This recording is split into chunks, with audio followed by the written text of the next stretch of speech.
Media तो जहर बोने का काम कर रही है इस देश में।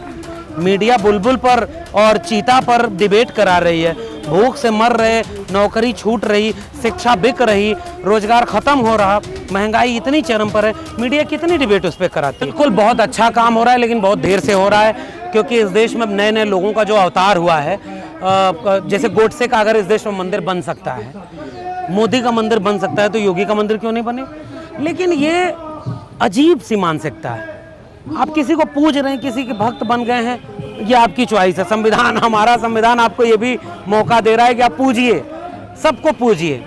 मेरी चिंता है कि जो लोग ये कह के आए थे कि 19 लाख रोजगार देंगे, जो लोग ये कह के आए थे कि महंगाई कम करेंगे, शिक्षा देंगे, आरक्षण को न्याय मिलेगा, वो लोग क्या ये काम कर रहे हैं जिससे उनको मंदिर बनवाया जाए। मेरी चिंता मंदिरों को लेकर है ही नहीं। इस देश में वैसे भी देवालय कम है, विश्वविद्यालय ज़्यादा हो गए लग रहा है, इसलिए विश्वविद्यालयों को बर्बाद किया जा रहा है, देवालय बढ़ाए जा रहे हैं। रोज़ मंदिर मस्जिद पे डिबेट हो रही है, किसी मंदिर में वो देवता, किसी मंदिर में ये देवता। ये सारे देवता कमज़ोर, वंचित, शोषित के नहीं है, इसका क्या करेंगे। बस ये हो रहा है कि जिन लोगों ने बेटी पढ़ाओ बेटी बचाओ के नारे लगाए थे, जिन लोगों ने ये कहा था कि बहुत हुआ महिला पर अत्याचार, अब की बार उनकी सरकार, उनसे ज़्यादा सवाल पूछा जाएगा, क्योंकि उनको पूर्ण बहुमत की सरकारें उनकी बनी हैं।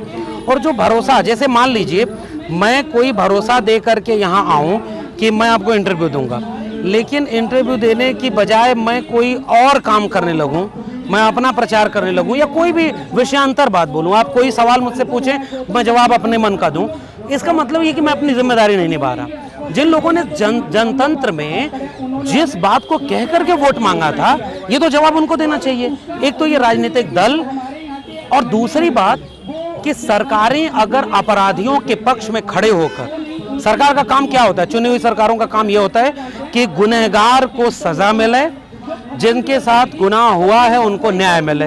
किसी भी सरकार का मूल धर्म है न्याय और सुरक्षा। अगर सरकार न्याय और सुरक्षा देने में नाकाम है तो उस सरकार के खिलाफ जनता को सड़क पर उतरना चाहिए।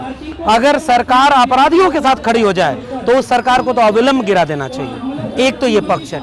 दूसरा पक्ष ये है कि समाज को भी एक बार सोचना होगा।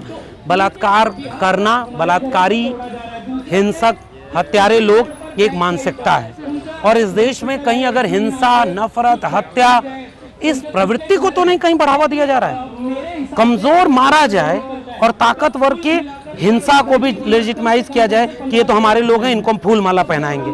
हम बलात्कार, जो 4-5 महीने की गर्भवती महिला है, जिसके बलात्कारी जेल में थे, जिसको सजा मिली है, नियम कायदे बदल करके या किसी भी तरह से उनको बाहर निकाला जाए और उनके ऊपर माला पहनाई जाए, फिर न्याय किसके पक्ष में खड़ा है। तो जो भी कमजोर है, महिला का पक्ष एक बेहद संवेदनशील पक्ष है, जो हजारों साल से जो शोषित वंचित तबका है। नया भारत बनने का मतलब क्या होता है कि उसको न्याय और सुरक्षा मिले। बलात्कार न रोक पाना राजनीतिक विफलता के साथ साथ सामाजिक विफलता भी है। वैसे ही जैसे दलितों पर अत्याचार, वैसे ही जैसे आदिवासियों के जल जंगल जमीन छीना जाना, वैसे ही जैसे जो भी कमजोर मजलूम है उसके खिलाफ जो कुछ भी हो रहा है इस देश में, ये गलत है। इसको रोकने के लिए सरकारों से सवाल पूछना जिम्मेदारी सरकार की, जनता की है, लेकिन जनता को अपने आप से भी सवाल पूछना चाहिए। ये तभी रुकेगा जब नागरिक बोध सबके बीच पैदा होगा, जब लोग समझेंगे कि हमारे पड़ोस में अगर कोई बुलडोजर किसी के ऊपर चल रहा है, हमारे बगल में कोई दंगा हो रहा है, हमारे बगल में कोई धर्म के नाम पर नफरत फैला रहा है, हमारे बगल में कोई रोज हिंसा कर रहा है, हमारे बगल में कहीं बलात्कारियों का सम्मान हो रहा है, हमारे बगल में कहीं हिंसा के लिए उत्तेजना फैलाई जा रही है, अगर हम नागरिक होकर के उन्हें रोक नहीं पाए या हम अपनी चुनी हुई सरकारों के ऊपर दबाव नहीं बना पाए, तो नागरिक बोध आपका शून्य हो गया। अच्छे लोग 80% होते हैं किसी समाज में, वो चुपचाप और बटे हुए होते हैं। बुरे लोग 15-20% होते हैं, वो सत्ता में भी 30% होंगे, तब भी ऐसा लगेगा कि पूरा देश बुरे लोगों का है। इसलिए मैं कह रहा हूं कि समाज को जागरूक होना है, वो सरकार से सवाल पूछे और सरकारें इस पर जवाब दें कि आप कर क्या रहे हैं। आप अगर गुनहगार को सजा नहीं दिला पाएंगे तो फिर न्याय से भरोसा उठ जाएगा, और ऐसा इसीलिए हो रहा है। ठीक सर, ये जो नेशनल मीडिया है लखीमपुर खीरी का मामला इसलिए भी दिखा रहा है, वैसे तो भर्त्सना होनी चाहिए, कोई भी अगर रेप करता है तो उसकी भर्त्सना होनी चाहिए, चाहे वो हिंदू हो मुस्लिम हो। उसमें मुस्लिम एंगल आ गया तो वहाँ पे दिखाया जा रहा है। बदायूं और सहारनपुर वाला मामला क्यों नहीं दिखाया जा रहा है? नहीं, बात यही है ना, अब तो मतलब ये हो गया है ना कि परिस्थितियाँ ऐसी बन गई हैं, एक खास किस्म का गेटवाइजेशन बनता जा रहा है। वो लोग जब ब्राह्मण सवर्ण या सो कॉल्ड हिंदू लोग हैं अपराधी तो आप चुप रहोगे, और दूसरी तरफ भी कुछ लोग हो सकता है ऐसा हो, मेरी नज़र में ऐसे लोग नहीं आते। कोई अगर हाथरस पर बोला हो और लखीमपुर खीरी पर इसलिए चुप हो जाए या इसलिए ना बोले कि वहाँ कोई, मान लीजिए दलित महिला का बलात्कार कोई दलित पुरुष करे तो क्या नहीं बोलेंगे हम? क्या ओबीसी दलित का शोषण करे तो बहुजन वैचारिकी वाले लोग नहीं बोलेंगे? वैसे अपराध को इन सब से बाहर आप किसके पक्ष में खड़े हैं? आप किसी दलित, किसी मुसलमान या किसी आदिवासी के पक्ष में नहीं खड़े होते, आप न्याय के पक्ष में खड़े होते हैं। इस फर्क को समझना चाहिए।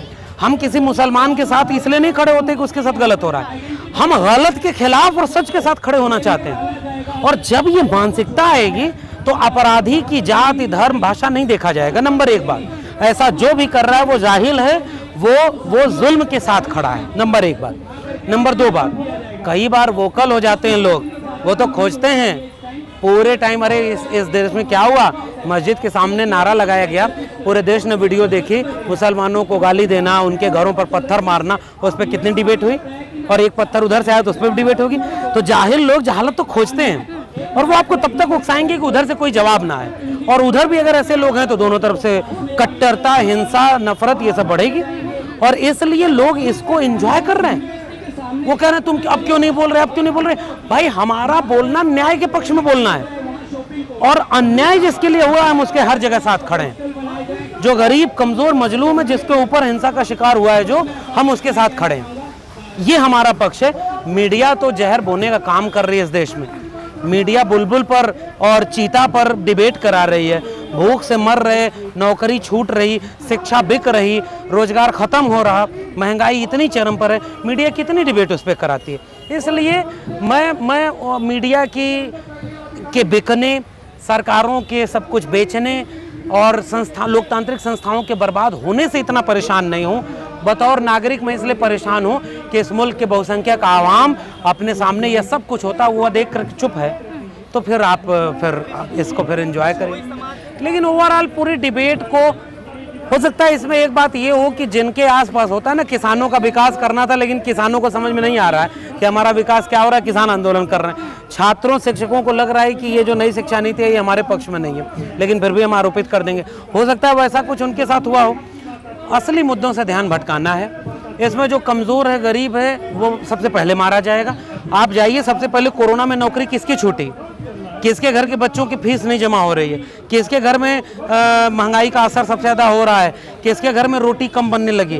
किसके छत पर चूने लगी और उसके घर के मरम्मत का पैसा नहीं है? किसके घर में लोग घरों में कैद हो रहे हैं? और कौन अमीर बन रहा है? एशिया का सबसे बड़ा, दुनिया का सबसे बड़ा, वो अमीर बनता जा रहा है, गरीब देश का अमीर व्यक्ति।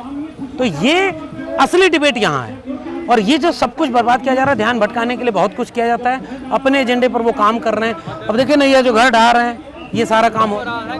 आतंकवाद का अड्डा है, क्या कौन मदरसों का सर्वे किया जा रहा है, आतंकवाद का अड्डा है। अब ये देखिए, इस सब बहस में तो मैं जाना नहीं चाहता।